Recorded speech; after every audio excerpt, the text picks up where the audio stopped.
নমস্কার, অর্পিতার খামখেয়ালি গল্পে আরও একবার সকলকে জানাই স্বাগত। আশা করি সকলে খুব ভালো আছেন, আমিও ভালো আছি। আজকে আপনাদের সামনে তৈরি করে দেখাবো বাঁধাকপি চিংড়ির একটি খুব সুন্দর রেসিপি। তাহলে দেরি না করে চলুন সম্পূর্ণ ভিডিওটি শুরু করা যাক। ভালো লাগলে অবশ্যই কমেন্টের মাধ্যমে জানাবেন আমার রেসিপিটি আপনাদের কেমন লাগলো। প্রথমেই দেখতে পাচ্ছেন আমি এক পিস বাঁধাকপি নিয়ে নিয়েছি। আমি যেহেতু সদস্য সংখ্যা কম সেই জন্য কম পরিমাণ নিয়েছি। বাঁধাকপিটা একটু কেটে গরম জলে ফুটতে দিয়ে দেব। যেহেতু অসময়ের বাঁধাকপি একটু ভাপিয়ে নিতে হবে। দেখতেই পাচ্ছেন বাঁধাকপিটা কিন্তু গরম জলে বেশ ভালো করে সেদ্ধ করে নিতে হবে। বাঁধাকপি সেদ্ধর সময় আমি এখানে অ্যাড করে দেব হলুদ আর অ্যাড করব লবণ।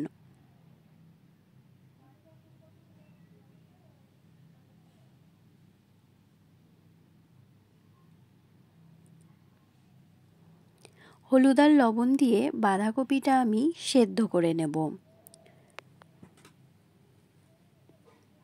এবার কড়াইতে মূল রেসিপি শুরু করব। সেই জন্য প্রথমেই দিয়ে দেব সরিষার তেল। সরিষার তেল এখানে বেশ অল্প পরিমাণই দিয়েছি, কারণ হচ্ছে কিছু ফ্রাই করে নেব। প্রথমেই শুকনো লঙ্কা দিয়ে দিয়েছি। আপনারা যে পরিমাণ ঝাল খাবেন এখানে সে পরিমাণ লঙ্কা ব্যবহার করবেন। চাইলে আপনারা এখানে কাঁচা লঙ্কাও ব্যবহার করতে পারেন, যারা শুকনো লঙ্কাটা পছন্দ করেন না। এই রেসিপিতে আমি শুকনো লঙ্কাটা ব্যবহার করব, এই জন্য প্রথমেই বলে দিলাম চাইলে আপনারা কাঁচা লঙ্কাও ব্যবহার করতে পারেন। এখানে শুকনো লঙ্কাটা বেশ কিন্তু ভাজা ভাজা হয়ে গেছে। এবার একটি পাত্রে আমি শুকনো লঙ্কাটা তুলে রাখব। চিংড়ি বাঁধাকপির এই রেসিপিটি একবার তৈরি করে দেখুন, গরম ভাতে কিন্তু বেশ ভালো লাগবে। খুব সুন্দর একটি ফ্লেভারও আসবে, খেতেও অসাধারণ হয়। লঙ্কাটা ভাজা হয়ে গেলে এবার আমি যে রসুনগুলো আছে, কয়েক কোয়া রসুন নিয়েছি, সেটাকে ফ্রাই করে নেব। বাঁধাকপির পরিমাণ অনুযায়ী এখানে রসুন লঙ্কা আপনারা ব্যবহার করবেন। যেহেতু আমি বেশি পরিমাণ তৈরি করছি না, সেজন্য রসুনও আমি কম পরিমাণ নিয়েছি। দেখতেই পাচ্ছেন রসুনগুলো কিন্তু একটু লাল লাল করে ভেজে নিতে হবে। রসুনগুলো একটি পাত্রে রেখে দেব। এখানে লঙ্কা আর রসুন আমার ভাজা হয়ে গেছে। এবার ওই একই তেলে আমি ভেজে নেব চিংড়িগুলোকে।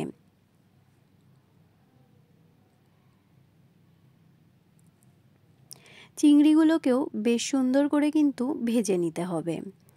ভর্তা রেসিপি অনেকভাবেই তৈরি করেছেন, এটিকে ভর্তা রেসিপিও বলা যায়। আপনারা এভাবে একবার রেসিপিটি তৈরি করে দেখুন, খেতে কিন্তু অসাধারণ হয়, গরম ভাতে একেবারে জমে যাবে। দেখতেই পাচ্ছেন চিংড়িটাও কিন্তু আমার বেশ ভালো করে ভাজা হয়ে গেছে।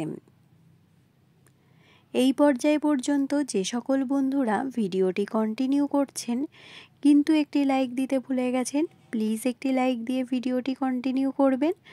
আপনাদের একটি লাইক কিন্তু আমার কাছে অনেক গুরুত্বপূর্ণ। এবার একটি পাত্রে আমি চিংড়িগুলোকে তুলে রাখব। চিংড়ির লঙ্কা আর রসুন ভাজা হয়ে গেছে। এবার একটি মিক্সচার গ্রাইন্ডার নেব। মিক্সচার গ্রাইন্ডারের মধ্যে প্রথমেই চিংড়ি, শুকনো লঙ্কা আর রসুন ভাজাটা দিয়ে দেব। অ্যাড করব হচ্ছে বাঁধাকপি যে সেদ্ধ করে রেখেছি সেটা, আর কিছু ধনেপাতা। দেখতেই পাচ্ছেন ধনেপাতাও অ্যাড করেছি মিক্সচার গ্রাইন্ডারে। চাইলে আপনারা হাতের কাছে শিলনোড়া থাকলেও শিলনোড়ার সাহায্যে বেটে নিতে পারেন। এবার আমি একটি পেস্ট তৈরি করে নেব। পেস্টটা তৈরি করার সময় আপনারা খেয়াল রাখবেন খুব যেন জলজলে মিহি না হয়ে যায়। দেখতেই পেলেন পেস্টটা কিন্তু আমি তৈরি করে নিয়েছি। এবার আবার কড়াইতে খুব সামান্য পরিমাণ তেল দিয়েছি, যেটুকু তেল চিংড়ি ভাজার পর বেঁচেছিল সেই তেলটুকুই। তার মধ্যে কালো জিরে ফোড়ন দিয়েছি। কালো জিরেটা থেকে যখন খুব ভালো স্মেল বেরিয়ে আসবে তখন আমি মিক্সচার গ্রাইন্ডারে যে পেস্ট করে রেখেছি সেই পেস্টটা অ্যাড করব। প্রথমেই বলেছি খুব মিহি কিন্তু করবেন না, তাহলে জলজলে একটা ভাব হয়ে যাবে। তখন খেতেও ভালো লাগবে না। এবার পেস্টটা দেওয়ার পর বেশ ভালো করে কিন্তু কড়াইতে নাড়িয়ে নিতে হবে, যেন বাঁধাকপির গায়ে যে জলজলে ভাবটা আছে সেটা যেন চলে যায়। পরিমাণ মতো লবণ অ্যাড করব। সেদ্ধর সময় বাঁধাকপির পাতা সেদ্ধর সময় খুব কম পরিমাণ লবণ অ্যাড করেছি। এবার বেশ ভালো করে কিন্তু কড়াইয়ে আমাকে নাড়িয়ে নিতে হবে, যেন বাঁধাকপির গায়ে যেই জলজলে ভাবটা আছে সেটা একদম শুকিয়ে যায়।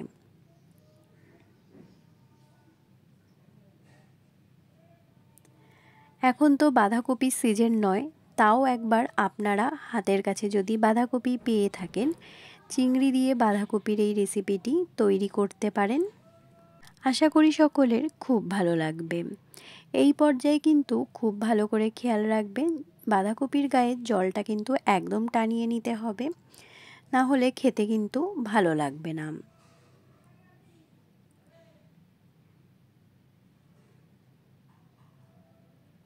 যে সকল বন্ধুরা আমার পরিবারে যুক্ত হয়েছেন তাদেরকে অসংখ্য ধন্যবাদ। পুরনো বন্ধুদের অসংখ্য ধন্যবাদ আমার পাশে থাকার জন্য, আমার এতটা পথ এগিয়ে নিয়ে আসার জন্য। আপনাদের সহযোগিতা, আপনাদের আশীর্বাদ আমার চলার পথের একমাত্র পাথেয়। আশা করি আগামী পথ চলাতেও আপনাদের এইভাবেই আমি পাশে পাব। তাহলে চলুন এবার আবার রেসিপিতে চলে যাওয়া যাক।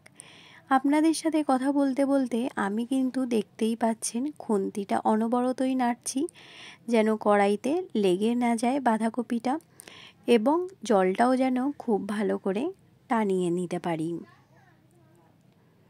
আমার বাড়িতে সকলে কিন্তু বেশ মজা করে এই রেসিপিটি খেয়েছে। আপনারা একবার তৈরি করে খেতে পারেন, আশা করি সকলের খুব ভালো লাগবে। নামানোর আগে অ্যাড করেছি খুব সামান্য পরিমাণ চিনি। চিনিটা দিয়ে আরও কিছুক্ষণ আমি মিক্সড করে নাড়িয়ে নেব।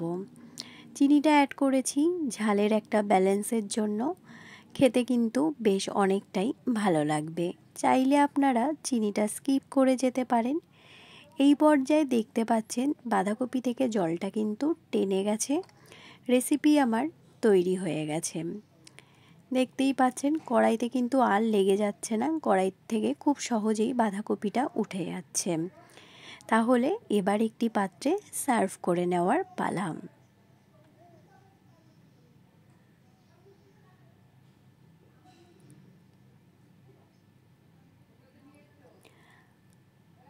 আমি এবার একটি পাত্রে এই বাঁধাকপির রেসিপিটি সার্ভ করে নেব।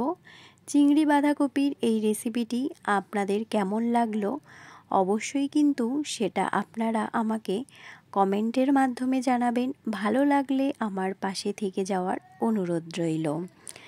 তাহলে আজকে এখান থেকেই বিদায় নিচ্ছি। অন্য কোনো দিন অন্য কোনো রেসিপি ভিডিও বা ব্লগ ভিডিওর সাথে দেখা হবে। ততক্ষণ সকলে ভালো থাকবেন, সুস্থ থাকবেন, নিজেদের খেয়াল রাখবেন। আজ তাহলে এখান থেকেই বিদায় নিচ্ছি। নমস্কার।